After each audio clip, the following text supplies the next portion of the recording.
네, 전국 현안 한 번 더 짚어보겠습니다. 이번에는 신지호 전 새누리당 의원 모시겠습니다. 어서 오세요. 예, 안녕하세요. 네. 한동훈 후보 캠프의 총괄 상황실장을 맡으셨습니까? 네, 그렇게 됐습니다. 네, 어떤 일을 하는 자리입니까?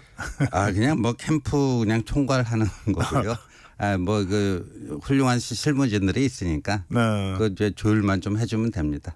그래요. 예. 네, 실무 최고 책임자, 총책임자 이런 자리군요. 네. 그 한동훈 위원장하고는 어떤 인연으로 이렇게 이번에 함께하게 됐어요? 개인적인 인연은 그렇게 오래되지는 않았고요. 예. 예, 그 이제 총선 때 제가 저한테 좀 2조 심판 특별위원회를 좀 맡아달라 해서 맡아서 나름대로 했더니 그 인연으로 좀 친해지게 됐습니다. 그래요? 예.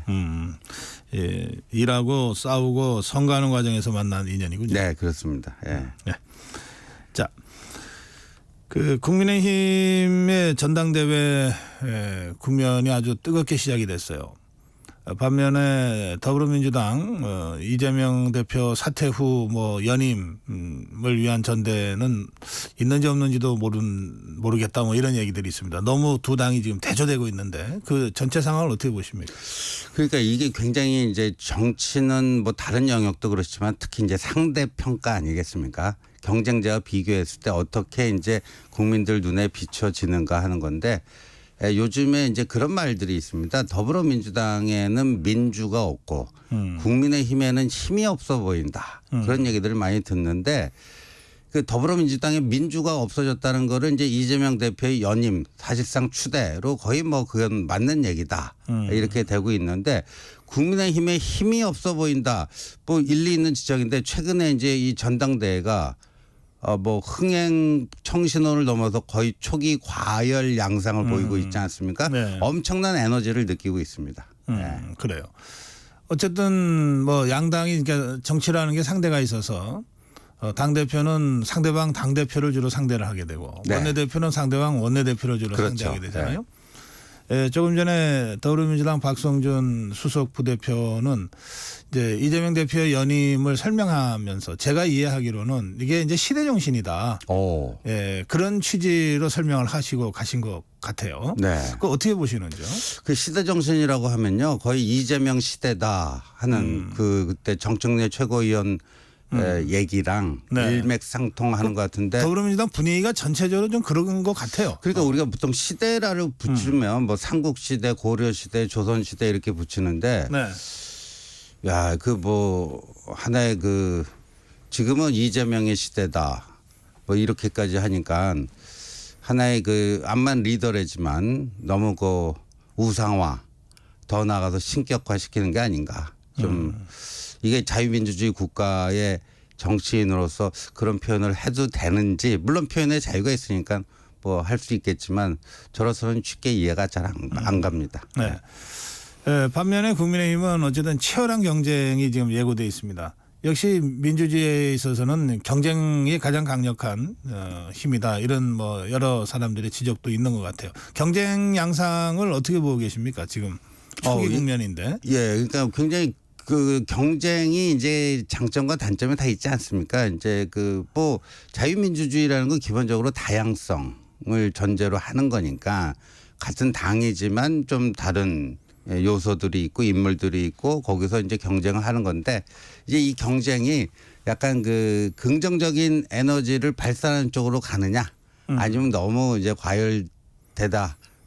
과열되면서 좀 서로 깎아먹고 뭐 그런 식의 제살 뜯어먹기식 경쟁으로 되느냐 이런 건데 아직까지는 뭐 그렇게 우려할 만한 수준은 아닌 것 같습니다.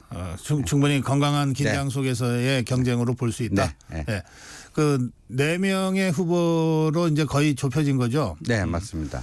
각각 그 출마 회견도 했고요. 네. 어떻게 평가하세요?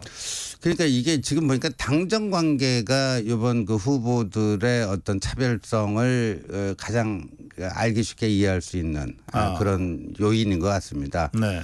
원희룡 후보의 경우에는 당정 일체론을 내세웠고 나경원 후보의 경우에는 당정 동행 뭐 이런 표현을 썼더라고요. 이제 저희 그 한동훈 후보는 건강한 당정 관계.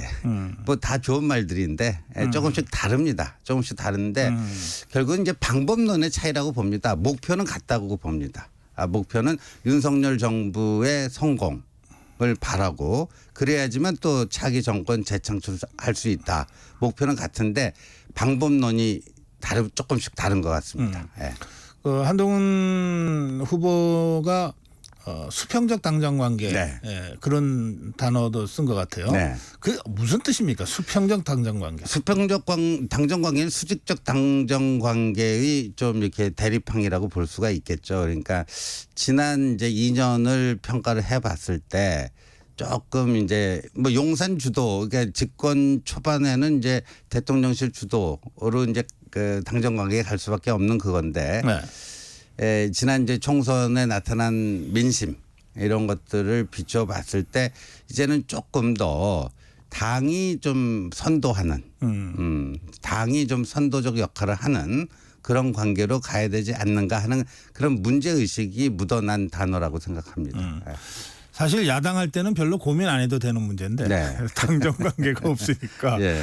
이게 여당은 어느 정권이든 대통령과 당과의 관계 또 정부와 당과의 관계가 쉽지가 않아요. 네. 예, 그리고 거기 그 문제를 잘 해결하면 사실 안정적인 국정 운영이 가능하고 그 문제에서 실패하면 내부 분열 때문에 뭐 사실 힘도 잘 못 쓰고 그러잖아요. 네. 그러니까 그런 면에서 뭐 이번 전당대회에 출마하는 대표들이 다 어떤 형태로든 이 당정 관계를 잘 하겠다고 하는 문제의식은 저는 같을 거라고 생각하는데 맞습니다. 네. 그 잘 해나가는 당정 관계의 방법론에 있어서는 네. 또 의미 있는 차이들이 있다. 네, 이제 네. 지금 신저 의원 그렇게 말씀하신 예, 저 거군요. 그렇게 생각하고 있습니다. 예. 예. 근데 좀 제가 여러 언론을 쭉 보면 그 윤석열 대통령과 한동훈 후보 간에 이게 좀 갈등과 불화가 있다 없다 뭐 이거 갖고 좀 계속 이게 뭐 가십이라고 해야 됩니까? 아니면 사실은 이 범여권 입장에서는 굉장히 중요한 문제 아니겠습니까? 그 문제는 네. 어떻게 지금 설명하실 수 그 있을까요? 문제는 이제 두 분이 오랜 관계고요. 어제도 한 방송 인터뷰에서 한동훈 후보가 우리 대통령님에 대해서 오랜 기간 알아왔고 대단한 직관력을 가지신 분이고 어제 구체적인 사례를 얘기하지는 않았지만 엄청나게 놀라운 일들도 많이 있었다. 그러니까 윤 대통령님의 그 긍정적 측면을 누구보다도 잘 아는 분이다.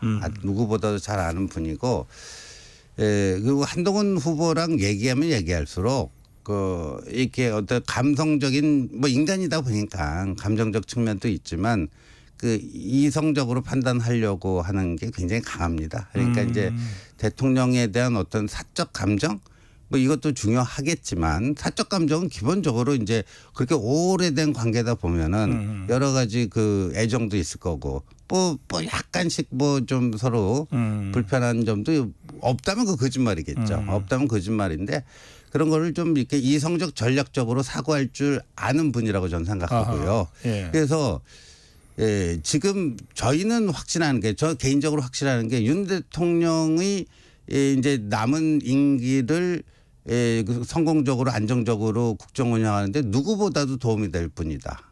당대표가 되면. 네. 왜냐하면 누구보다도 윤 대통령님을 잘 알기 때문에 그런 어떤 전략적 이성적 판단으로 같이 또 이렇게 합을 맞춰 나갈 수 있는 누구보다도 잘할 수 있다. 그렇게 확신을 합니다. 네.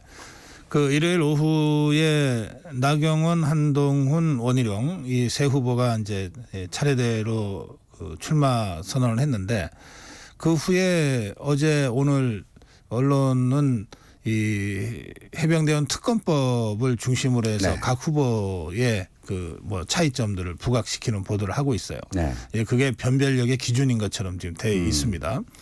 한동훈 후보의 이 해병대원 독자 특검 추진 이거 정확하게 어떤 내용인지 설명 좀 해주세요. 그러니까 민주당 특검법은 저건 독소 조항이 많아서 안 된다 하는 겁니다. 우리가 잘 아시겠지만 같은 사안에 대해서 먼저 발의한 법안이 원안이 되는 거고 그다음에 발의를 하게 되면 그게 대안이 됩니다. 그럼 우리가 투표할 때 원안과 대안 둘 중에 어떤 게 난지를 고를 수 있게 되는데 지금의 형국은 원안만 있고 대립항이 없어요. 아하. 원안에 대한 찬반만을 해야 되는 형국입니다. 그래서 저희는 이제 2월 말 그 21대 마지막 그 국회에서 최상병 특검법 이렇게 통과하고 또 거부권 행사하니까 재의결하다가 결국 부결돼 가지고 이제 폐기가 됐는데 네. 22대에서 지난주 금요일에 법사위에서 통과하지 않았습니까? 6월 임시국회 7월 4일에 끝나는데 반드시 통과시키겠다고 합니다. 그러면 민주당이 저렇게 밀어붙이면 통과될 거 아닙니까?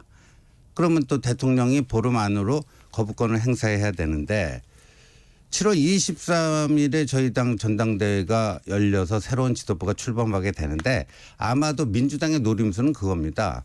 출범한 직후에 재의결을 시도를 하는데 21대 말 국회보다도 의석 분포가 더 안 좋거든요. 7석인가 더 없습니다. 그리고 찬성하겠다고 공개적으로 커밍아웃한 의원도 한 서너 분 되시고요. 그러니까 이제 여유가 없어요. 근데 이탈표 방지에 어떤 게 더 효과적일 것인가. 원안만을 놓고 찬반 투표하는 게 특검법 찬반을 얘기하는 게 좋을지. 특검법에도 이런 A가 있고 B가 있는데 어떤 게 더 합리적이고 진상규명과 법안의 그 취지에 입법 취지에 더 맞는 것인가 했을 때 저희는 확신이 있는 거죠. 이탈표 방지에 대안을 제시해야지만 더 확실하다. 예. 근데 그런 거를 제시하지 않으면은 더 위험해지고 만약에 그런 일이 벌어져서는 안 되겠지만 이탈표가 생겨갖고 이게 통과가 되게 되면요. 거의 임기 3년 남은 이 정부는 거의 이제 마비 상태로 들어갈 수가 있겠죠. 당정 모두가 거의 붕괴 수준으로 마비될 거다. 그럼 그거를 어떤 방식으로 그거를 방지할 수 있을 건가.